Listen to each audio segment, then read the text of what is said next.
شروع اللہ کا نام لے کر جو بڑا مہربان نہایت رحم والا ہے۔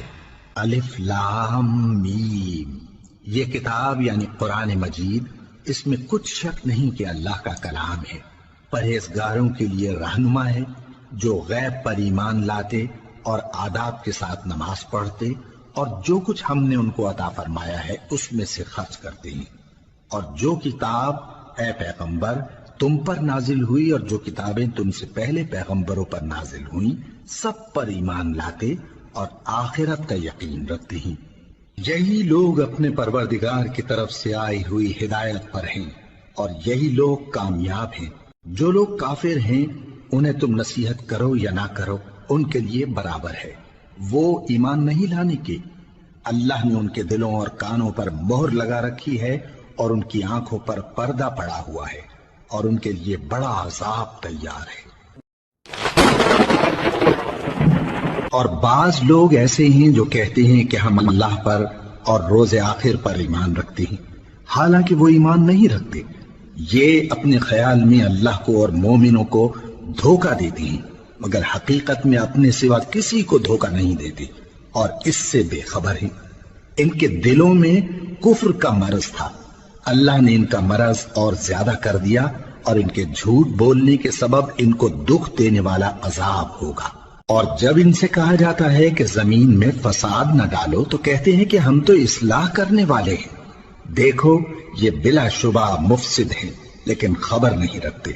اور جب ان سے کہا جاتا ہے کہ جس طرح اور لوگ ایمان لے آئے تم بھی ایمان لے آؤ تو کہتے ہیں بھلا جس طرح بے وقوف ایمان لے آئے ہیں اسی طرح ہم بھی ایمان لے آئیں۔ سن لو کہ یہی بے وقوف ہیں لیکن نہیں جانتے۔ اور یہ لوگ جب مومنوں سے ملتے ہیں تو کہتے ہیں کہ ہم ایمان لے آئے ہیں، اور جب اپنے شیطانوں میں جاتے ہیں تو ان سے کہتے ہیں کہ ہم تمہارے ساتھ ہیں، اور مسلمانوں سے تو ہم ہنسی کیا کرتے ہیں۔ ان منافقوں سے اللہ ہنسی کرتا ہے اور انہیں مہلت دیا جاتا ہے کہ شرارت و سرکشی میں پڑے بہک رہے ہیں۔ یہ وہ لوگ ہیں جنہوں نے ہدایت چھوڑ کر گمراہی خریدی تو نہ تو ان کی تجارت ہی نے کچھ نفع دیا اور نہ یہ ہدایت یاب ہی ہوئے۔ ان کی مثال اس شخص کی سی ہے جس نے شب تاریک میں آگ جلائی، جب آگ نے اس کے ارد گرد کی چیزیں روشن کی تو اللہ نے ان لوگوں کی روشنی زائل کر دی اور ان کو اندھیروں میں چھوڑ دیا کہ کچھ نہیں دیکھتے۔ یہ بہرے ہیں، گونگے ہیں، اندھے ہیں کہ کسی طرح سیدھے رستے کی طرف لوٹ ہی نہیں سکتے۔ یا ان کی مثال میں کسی ہے کہ آسمان سے برس رہا ہو اور اس میں اندھیرے پر اندھیرا چھا رہا ہو اور بادل گرج رہا ہو اور بجلی کوند رہی ہو تو یہ کڑک سے ڈر کر موت کے خوف سے کانوں میں انگلیاں دے لے۔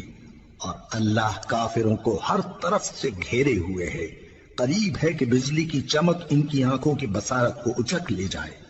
جب بجلی چمکتی اور ان پر روشنی ڈالتی ہے تو اس میں چل پڑتے ہیں، اور جب اندھیرا ہو جاتا ہے تو کھڑے کے کھڑے رہ جاتی ہیں۔